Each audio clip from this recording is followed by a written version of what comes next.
Alicia with Benchmark, back again talking to Michelle with Empower today. Wonderful, amazing female-owned business. So Michelle, tell me a little bit about yourself, your hobbies, any new life events, your family, where you grew up, all that good stuff. Okay, well, this is state 4, city 5 for me. Mom liked moving. She liked moving a lot. But I've lived in Nashville the longest. I've been in Nashville for 15 years. I lived in Wichita for a little bit, like a little tiny blip in there, but it wasn't even a year, so I don't even include it. Yeah, it's fine. But when I was a little kid, you don't know, all the adults and everything. What do you want to be when you grow up, right? And I told them I wanted to be a veterinarian. I wanted to be a singer. I was not. No, you don't want me to sing. It's just not pretty. So, but and I wanted to be an artist and stuff like that. So I mean, throughout my entire academic career, I actually thought I was going to be a professional artist for a living. That's cool. Yeah, so I mean, I still do commissions and things like that, and I'll do stuff for auctions or whatever, but that's not my passion. I was told once by an ex-boyfriend, not a great person, but he had some good advice. He said that we always know what we want to be from a young age because it's something that we do from a young age. And one thing that I did was I was always extremely protective. Always, of my mom, of my little brother, of my friends. You could pick on me all day long. Didn't matter. I was a little mouse when it came to me, and I would just kind of just go into my little space and just let you pick on me. But if you did it to my brother, I was like a Tasmanian devil ready to eat your face off. Like it was not pretty. But I mean, that's just the way it was. And it made sense to me because as I got older, I mean, all these girls, growing up, we want to be tough. We want to be that badass chick in the movies who's like, Angelina Jolie in Tomb Raider, or now Charlize Theron in Bombshell, or I think it was Bombshell. No, it was Atomic Blonde. That one. Yeah. Okay. No, another bomb word, right? Right. Same thing. But we always wanted to be that, right? And I wanted to learn how to do that, but I didn't know where to get started. Mm-hmm. I had always been one of those skinny girls growing up, so I ate whatever I wanted, never had to work out. Everybody should be working out just because it's better for you. But only to what's your ability. So let me rephrase that. So, right. Yeah. I mean, people should be doing some form of exercise. Mm-hmm. But when in my early 20s, I had a few abusive relationships, right? And first one was neglectful. Second one became verbally, mentally, and physically abusive. Third one was the worst out of all of them. It was sexual abuse, physical abuse, mental abuse, emotional abuse, all of it. The worst part, though, was probably the mental abuse. And I was a shell of the person that you see now. And I was with him for 4.5 years. And funny thing is he was actually my Brazilian Jiu-Jitsu instructor. So he's the person I learned a lot of my skill set from. Wow. Right? But little did he know, he gave me everything I needed to get away and do my thing, right? Funny how that works. Funny how that works. But yeah, the one thing that I noticed the whole time was women are not comfortable training with men more often than not. Mm-hmm. And more often than not, they're not comfortable training for a belt or a competition or anything like that. They just want to learn how to survive, right? They want to quote unquote win, mm-hmm. right? I was raised to never need a man, to always be able to handle everything for myself, financial and everything.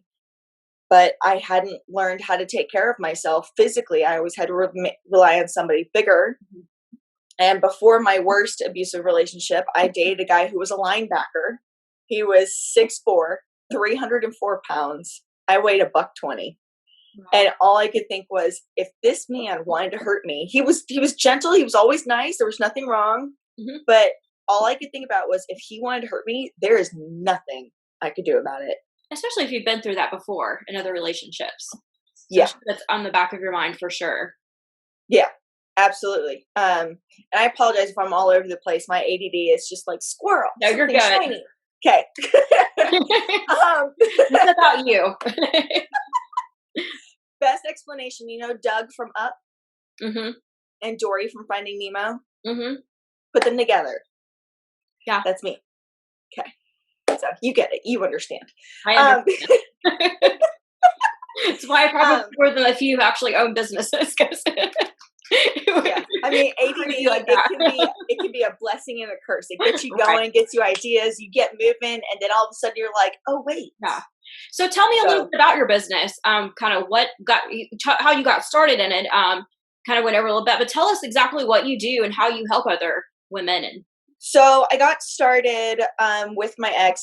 I was managing the gym that he was teaching at, and then eventually he and I took it over, and it was under my name, and but he was the head instructor. And so we opened up an MMA gym, and I ran it for from New Year's Day 2011 to April or May of 2013, and then I forced him to take it over because I left him, and it was he tried to keep me tied to him by keeping me on the business license and everything, and I wasn't having it. So yeah. Anyway, but I got into that because of that. So jiu-jitsu, Brazilian jiu-jitsu is made for the little guy, right? So there's Japanese jiu-jitsu and there's Brazilian jiu-jitsu. Japanese jiu-jitsu is based off of power and strength, right? And so it's not made for someone who's small and tiny, or basically always going to be smaller than their attacker, right? So the legend goes that there was a man named Maeda, and he went down to Brazil when the Japanese were moving down there and setting up little colonies or whatever, and he met the Gracie family. And the Gracie family is probably one of the most famous families, if not the most famous family in Brazilian Jiu-Jitsu. And legend has it, right, that Maeda went down there, and in exchange for showing him around Brazil, the Gracie boys taught him, in exchange for showing him around, the Gracie boys showing him around Brazil, he taught them Japanese Jiu-Jitsu. So the Gracie brothers would teach and train and stuff like that, but there was Elio Gracie. Elio Gracie was built like his mother, and he was actually supposedly given a letter from his doctor saying that he was too frail to train, so he was not allowed to.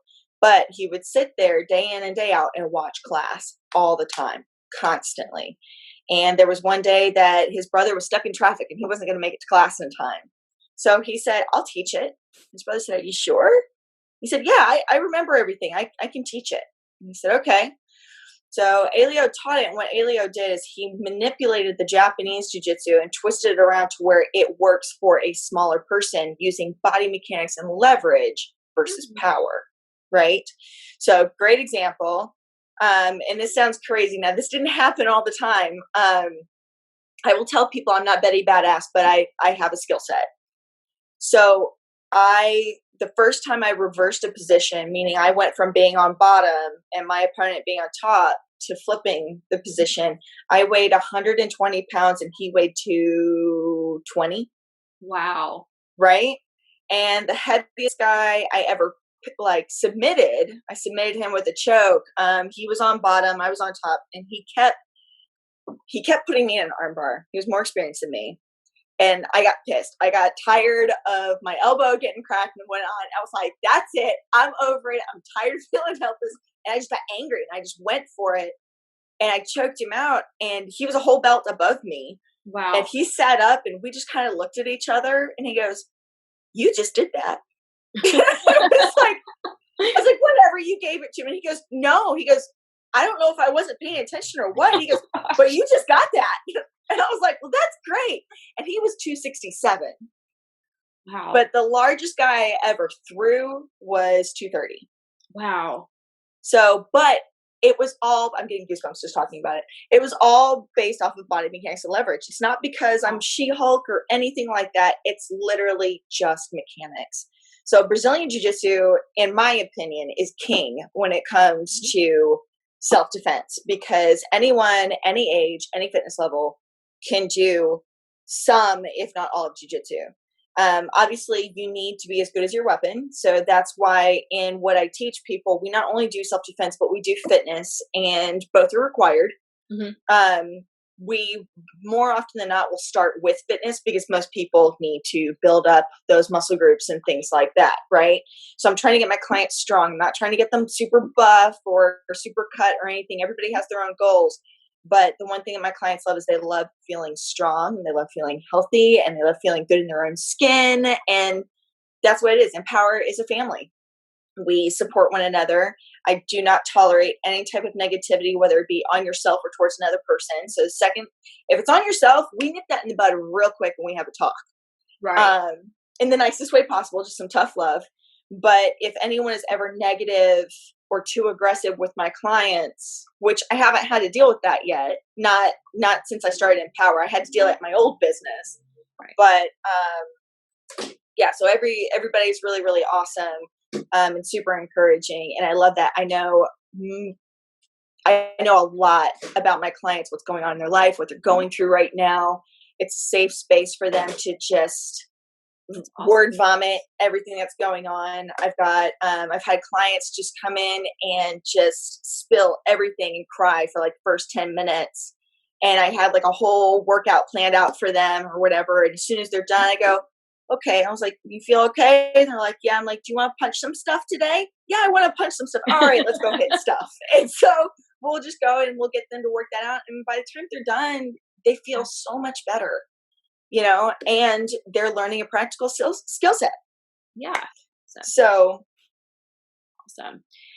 So that being said, with your clients, how has COVID affected all of your business? I'm sure that you have a lot of clients going through probably a lot of tough stuff right now too. I'm sure they're extra emotional with everything. How's it affected you? So I have alopecia universalis, okay, which is what causes me to not have any hair. So I have no eyebrows, no eyelashes, nothing. I don't even have nose hair. Now, because I developed that, and it's different for everybody, but because I developed it, my body, my autoimmune disorder made things really difficult. So my immune system is suppressed. So I was worried about that at first. So I started doing virtual sessions with my clients during the beginning of quarantine because, you know, nobody wanted to interact with anybody else. Everybody was following the rules and all that good stuff. And then I had one client. She is an older client. She's a beast. I hope I look like her when I'm 54. Like, she's incredible. She's got guns like biceps, triceps, deltoids, six pack, everything. She's incredible.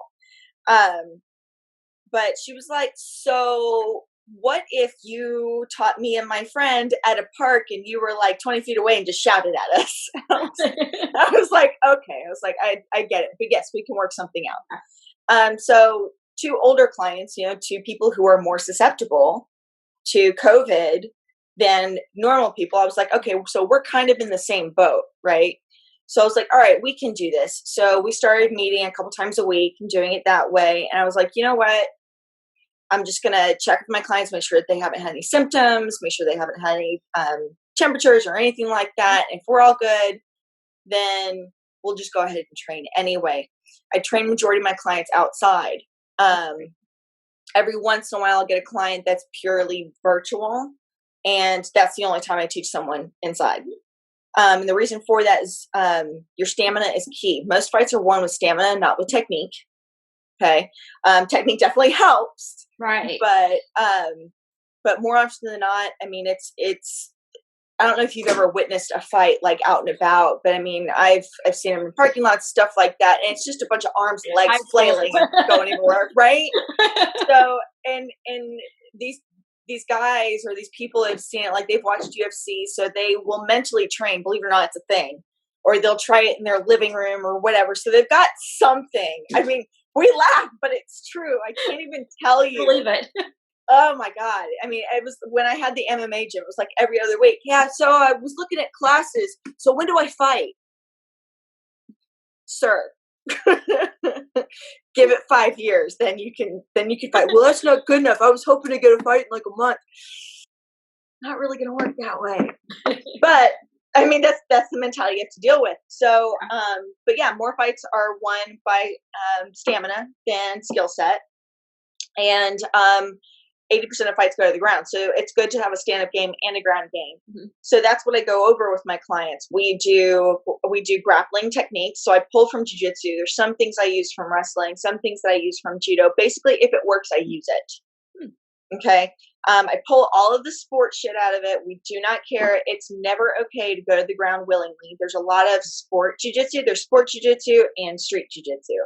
Sport jiu-jitsu is made for tournaments. It is okay to pull guard, meaning going to the ground on your back. It's okay to do that. It's okay to pull someone into your guard, which is locking your legs around the person's back.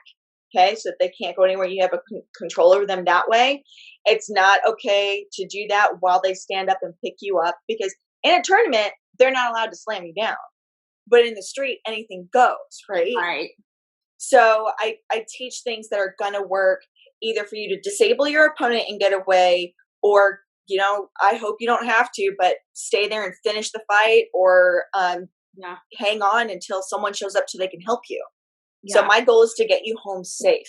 My goal is not to teach you to be Street Fighter and like with Jean-Claude Van Damme. That's not my goal, right. You know, but my goal is to make sure you get home, you know, or, you know, God forbid, I really hope nobody's going through this, but I know it's sad. Domestic violence has actually risen 60% in quarantine. Yeah, it's terrifying. And I hope that they don't have to deal with it, but at least maybe this will give you a way to get out of the house and get to your neighbors or whatever you need to do, or you get away and there's a restraining order. Yeah. And restraining orders, and that's the thing. When they go and they get away and say they finally get away from their abuser, they finally move out, they finally go do their thing, they set up the restraining order. Restraining order is just a piece of paper. It doesn't do anything until after they break the restraining order. So it's very important to know how to defend yourself. Very, very important. Nobody should be afraid to go to school. Nobody should be afraid to go to work. Nobody should be afraid to go to the grocery store. You know, I mean, I've been followed in broad daylight from a Kroger to my car. I have been followed home before. I have been, I mean, it's ridiculous. The things like, it's scary. It's scary. Human trafficking. Nashville is one of the highest statistically highest stats, whatever, however you want to word it, for human trafficking. We're on a major highway system. The second you are gone, you are gone. Yep. And we're a tourist place, and nobody knows you're missing until you haven't come home when you were supposed to come home from your vacation. Right. By the time. Right. Yeah. And it's terrifying. So, I mean, grappling and everything and being strong and all that, it's so important, because we also work on the mental aspect of it. We talk about the hard stuff. So, for example, if you're using a knife, okay, if you're using a knife and you go to stab your assailant, do you just stab and stab again, or do you stick and twist? You stick and twist because it opens the wound up and they bleed out faster. Right. Right. And when I describe these things to my clients, they're like, oh, I'm like, I'm not here to teach you how to massage your assailant's shoulders. You know, I'm here to teach you how to hurt them. I'm here to teach you how to be violent, because a logical adult is not going to attack you. A logical adult doesn't want to hurt somebody. Right. So I look at it this way. I always ask my clients this: do you pick your team or their team? Because I always pick my team. Right. If someone's going to attack me, I'm not going to take the chance that they're not going to kill me. You know, they might kill you on accident. They might go too far and not realize it. So I'm going to fight back like they're trying to take my life, because they very well could. Right. You know, so it's dangerous. It's scary, but you got to do it. I mean, if you go and you break their arm, you're going to break that same arm again, and you're going to do it again and again and again until their arm is basically just hanging there and they can't do anything about it. You have to make it not worth it. If you're not worth it, they will leave you alone. They want an easy snatch and grab. And it can be as easy as turning around and looking at them going, I see you. Right. I see you. There was a guy following me in a Kroger. It was 10 o'clock at night. Which apparently there's a trend here, shopping, period. I just felt like somebody was watching me or looking at me. You know, you get that spidey sense, right? And I turned around and I kind of see this guy, and all of a sudden he darts down an aisle. And I'm like, okay, I know I'm not wrong, right? Yeah. And I go and I walk a little bit further, and there he is again. I turn around and just looked at him, and I was like, what? Yeah. Right? He goes down an aisle, and I don't see him again. So as I'm leaving the Kroger, the parking lot was not very well lit. I go out one door, he's coming out the other door. Well, little did he know I carry. So I had my hand in my purse, ready to go whenever I needed to. But I watched him, and I guess he changed his mind, and he walked over to a white paneled van under a dark parking lot light. Could he have been up to do something? I don't know. Maybe he didn't. But you have those instincts for a reason. Yeah. Right? You've got to listen to it. Society has taught us to tap that down. Just like society has taught women, you got to be nice all the time and polite because you don't want to be considered a bitch, right? Right. No, if a guy is harassing you or he's doing something that makes you uncomfortable that you don't like, say something. Yes. And if he's embarrassed about it, and he didn't mean anything, at least you taught him a lesson on how to talk to a woman, right? Right. Right? And it's just, you see something, you do something, or you say something. I use those hashtags all the time. See something, do something. See something, say something. Mm-hmm. Because if nobody else speaks up, then what do you do? Right. If you don't speak up, how do you know somebody else is going to? You can't wait for somebody else to do it. Mm-hmm. So as a community, and this goes for men too. I mean, I've had male clients who have been abused. Right. And it goes for everybody. We have to take care of each other. Mm-hmm. So it's one of those things. We go over the mental aspect about how to spot things, how to keep your head on a swivel, how to not go to your car with all of your groceries in your hand, take a basket instead. So that way you have a hand free. Because normally we want to just clench up as soon as something startles us. Yeah. And if you've got stuff in your hands, it's not that easy to let go. Yeah. Right? So you got to have a hand free to do whatever it is that you need to do. Make sense? Yeah, that's a good point. Good tip. Yeah. I had another client. She came to, I was teaching a seminar. Someone had set up a self-defense seminar for her neighborhood. Mm-hmm. And one of the ladies came. She had almost been snatched off her porch around midnight 2 weeks before that. She was sitting on her front porch, and just like one of the, outlying neighborhoods, didn't have a whole lot of street lights, right? Just because it wasn't metro area. Mm-hmm. And she's sitting on her front porch. Her son's asleep inside. She just went outside to have a cigarette, and she's playing on her phone, sitting on her porch. And all of a sudden, this guy pops up out of nowhere on her porch and goes to snatch her. And she made such a fuss, and she fought back so hard and made so much noise that he finally just took off. So I learned from her that apparently it only costs $13 to have the city put a street light in front of your house. And then you just have to pay the electric. That's it. And it's like dollars, pennies a month to on the electric, right? Another thing. So especially for iPhone users, I haven't looked into this with Androids or anything like that. But if you take your phone and you press the power button 5 times, 1, 2, 3, 4, 5, it'll automatically call emergency services. Wow. Right? So even if you end up dropping your phone, there is somebody on the other line. Yeah. So, I mean, it's little things like that that we talk about, because your mind is going to be your first and foremost defense. Yeah. So you got to be ready for it. And you'd be surprised. It's scary how many women don't realize how dangerous it actually is out there. Mm-hmm. I took a friend to to that same seminar, and I give time for women at my seminars to share their stories, things that have happened to them, things that they've been afraid of, or to ask any questions on how to do things. And I tell my story so that they know that, like, it's all cool here. We're not going to have an issue with it. Yeah. They shouldn't be afraid to tell their story. And we got in the car, and she said, I knew the world was dangerous. She goes, but I didn't know it was like that. I said, yeah, it's terrifying. It is absolutely terrifying. So, but, yeah. See, what else can I go over? I do teach boxing as well. So, but boxing is a great cardio workout, but I don't do cardio boxing. I've taught cardio kickboxing, and it's great for moving around and getting fit and stuff like that. But I actually teach you how to fight. Like I teach you legit boxing, right? It's just sucks because for women who go to punch a man our same size or bigger, it's just going to piss them off. But it's a great opener to move on to be like, oh, you're going to take me? Bam, we're going to go. Right. Yeah.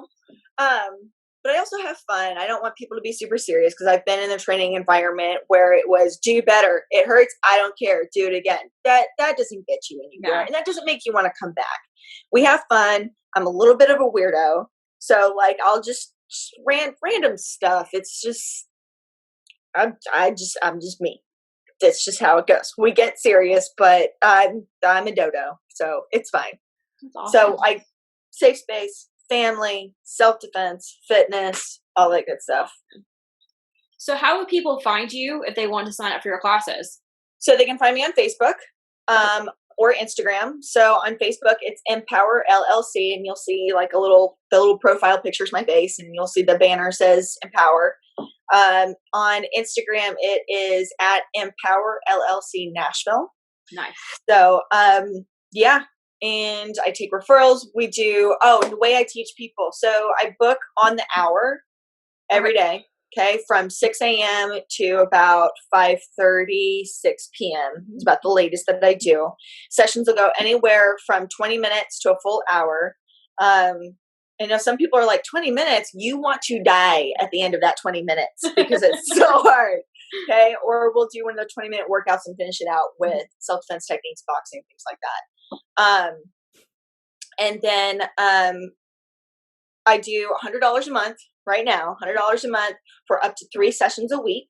That can be virtual or in person. Okay. And as far as COVID and things like that goes, you don't have to wear a mask or anything like that because we can be nice and spaced out. But I do ask my people that if they have any issues, because I've had to get tested twice. Mm-hmm. And when I had to get tested, I let my clients know, hey, look, this happened. We can do virtual, or I can text you a workout to do at home. Mm-hmm. So we do that too. But the reason why I'm able to keep it so low, the price so low right now, is because say you want to work out at 9 a.m. Well, Jared also wants to work out at 9 a.m. Then you guys train together, and then you get a workout partner, and you get to, meet some of your extended family, and we can space everybody out if you're not comfortable with it. Some of my clients, after they get to know each other, they don't really care, and they just kind of work out together, or if you bring a friend and they sign up too, and they want to keep going. Once you're a member, if you bring somebody and they sign up, you get a free month. Oh, that's awesome. Yeah, so there's all that. Sometimes, most of the time, we're training in my backyard. Otherwise, we will, on occasion, go to the park. Sometimes I'll work out with you and be your workout partner. Yeah. So, yeah. That's awesome. Well, thank you so much. This is like very good information. I'm excited for everybody to see this. Me too. Yeah, again, thank you. Anything we can do. Yeah, you guys, if you're looking for an awesome workout, looking for a way to learn to, especially women, to protect yourself, please reach out to Michelle, my bad. You tell me it's been a crazy day. It's okay. I've gotten everything. Awesome. This is probably the most common one, so that's fine. Thank you.